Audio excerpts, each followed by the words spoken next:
Hello, everybody. If you want to read all the stories in full, please go to www.steveuk.blog. Thank you. Short Story 651, The Midnight Cargo, Intermediate. Jack was a man of the road. For 20 years, his life had been a series of long journeys and late nights. His lorry was his home. He knew every motorway and service station in the country. This night, however, felt different. The phone call had been strange. A voice, cold and without emotion, offered him a large sum of cash for a simple delivery. He had to pick up a single large crate from an old warehouse and take it north. The instructions were very clear. Do not open the crate. Do not stop. Drive straight to the drop-off point. The money was too good to refuse. He arrived at the empty warehouse at midnight. A small, silent man was waiting for him.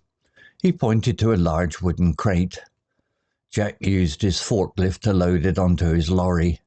It was heavy, much heavier than it looked. He signed the papers and began his journey. The first 2 hours passed normally. The road was quiet, just the hum of the engine and the sound of the wind. Then he heard it, a soft, scraping noise from the back of the lorry. Jack turned up the radio and tried to ignore it. It was probably just the cargo moving. A little later, he saw headlights in his mirror. They were following him. Jack drove faster, but the car stayed behind him. He felt a cold sense of fear. He had a bad feeling about this job.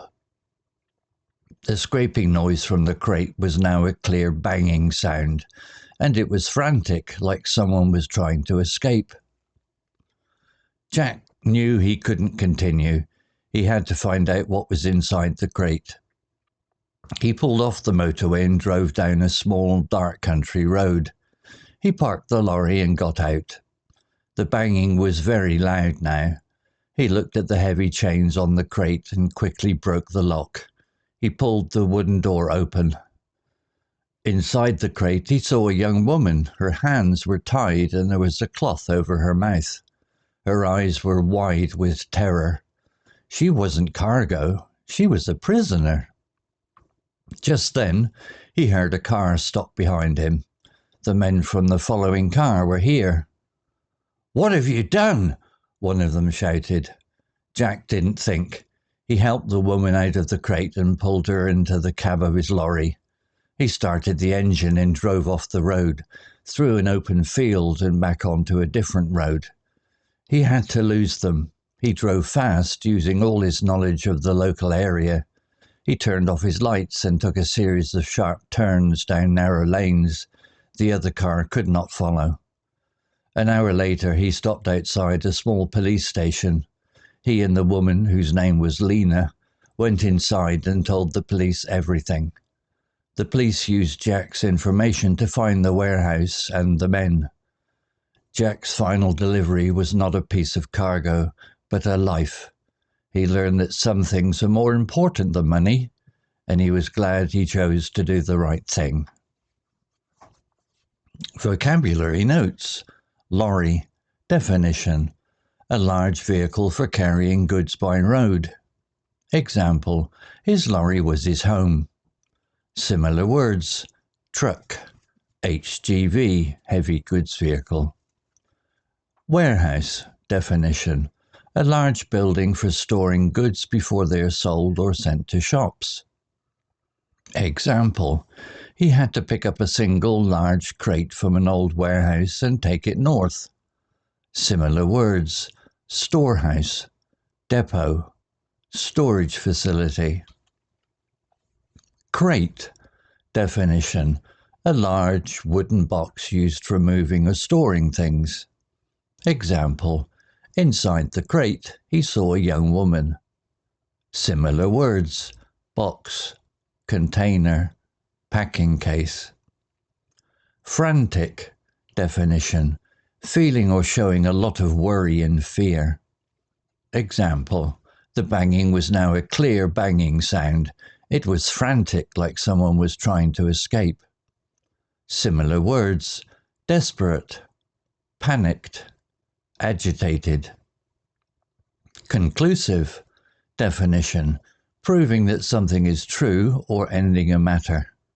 Example: the detective found conclusive evidence of the suspect's guilt at the crime scene. Similar words: decisive, final, definitive. Story written by Gemini AI. Image created by AI Magic X AI. To read all the stories in full, please go to www.steveuk.blog. Thank you. Have you ever wondered what makes a thriller so thrilling? It's not just about what happens, right? It's how the story is built, piece by suspenseful piece. Today, we're going to take apart a story, look under the hood, and see exactly how it works. It all kicks off with this. Just two simple rules, but they're so mysterious. Your mind just immediately starts racing, doesn't it? What's in the crate? Why on earth can't he stop? This is the hook, and man, it sets the tone for everything that's about to happen. So let's back up and start at the very beginning. You know, every great thriller needs a solid foundation. This is where the author sets the scene, introduces us to our main guy, and throws a massive problem right in his lap. So meet Jack. Now, he's not some super spy or a tough detective.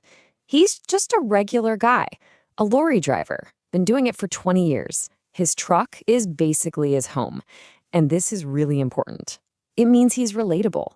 And that little detail about him knowing every road in the country, keep that in mind. It's going to be a huge deal later on. And then, bam, the phone rings. It's the moment that changes everything. Some strange voice on the line offers him a ton of cash for what sounds like a simple delivery. But it comes with those weird rules we just saw. See? It's that classic mix, an offer that's too good to be true and a warning that just screams danger. And at the heart of this whole mystery is a crate. Yeah, just a plain old wooden box. But this is the magic of a good thriller, right? It can take something totally ordinary like this, and just by wrapping it in a few mysterious rules, turn it into this object of incredible suspense and danger. Okay, so the stage is set. Let's move on and see how the author starts to really turn up the heat. This is where we, the audience, start to feel that knot in our stomachs right along with the main character. Now, notice how this is done. It's not one big jump scare. It's a slow burn. First, there's just this soft scraping sound from the back. Easy to ignore, maybe. Then an outside threat shows up. Headlights suddenly pop up in his mirror. And finally, that little noise from inside explodes into this undeniable, desperate banging. Each step just methodically cranks up our anxiety. And that word, frantic, that's the P right there. It's not just a bang. It's a sound filled with pure panic. It's the sound of something alive trying to get out. And that, well, that changes everything. So that frantic noise pushes us right to the edge, to the story's climax. This is the point of no return. All the suspense, all the questions that have been building up, it's all about to come to a head right now. So here is the moment of truth. Jack has to make a choice. Does he follow the rules and get the cash, or does he trust his gut and risk it all? He breaks the rules. He pulls over, he walks to the back of the lorry. The big question is, what's he going to find inside? And there it is, the reveal. A young woman tied up and absolutely terrified. In just 3 words, the entire story flips on its head. The mystery of what is in the crate instantly becomes the much, much bigger problem of who is in the crate and what Jack's going to do about it. And this is what it all boils down to. On one side, you've got this idea, this promise of a big payday. But on the other, you have the cold, hard reality of a person's life hanging in the balance. This simple delivery job has just become a massive moral test. Okay, so Jack's made his choice, and now he's got to live with the consequences. This part of the story isn't about mystery anymore. Nope. Now it's all about survival. It's a mad dash for safety that comes directly from that one single decision. And hey, remember what we said at the start about Jack being an expert driver who knows these roads like the back of his hand? Well, this is where it all pays off. He's not just driving, he's using his unique skills, his knowledge of back roads, of where to turn off his lights, even driving straight through a field to get them away. It makes his escape feel totally earned and believable. And after a heart-pounding chase, they make it. They're safe. The immediate danger is finally over. The moment they pull into that police station, you can just feel that wave of relief. It closes this intense, action-packed chapter and lets us move toward the end of the story. So we've had the chase, we've had the rescue, but what's the big picture here? The final part of a story like this is all about tying up the loose ends and revealing the real message, the whole point of the journey. And we get a real sense of justice here. See, it wasn't just about Jack and Lena escaping. Because of the choice he made, Jack's information helps the police find the warehouse and catch the bad guys. It gives us that satisfying, clean ending. And this is what the story is really about. That delivery job was never really about the money. It was a test. Jack, our ordinary guy, was thrown into this insane situation, and the biggest thing he discovered wasn't in the crate. It was about himself. And that kind of leaves us with this final thought, doesn't it? Jack was given two very clear rules, and he had to break both of them to do the right thing. It really makes you think, when the rules you're given go against your gut, your own values, which way do you go? It's that question that makes a simple story like this stick with you long after it's over.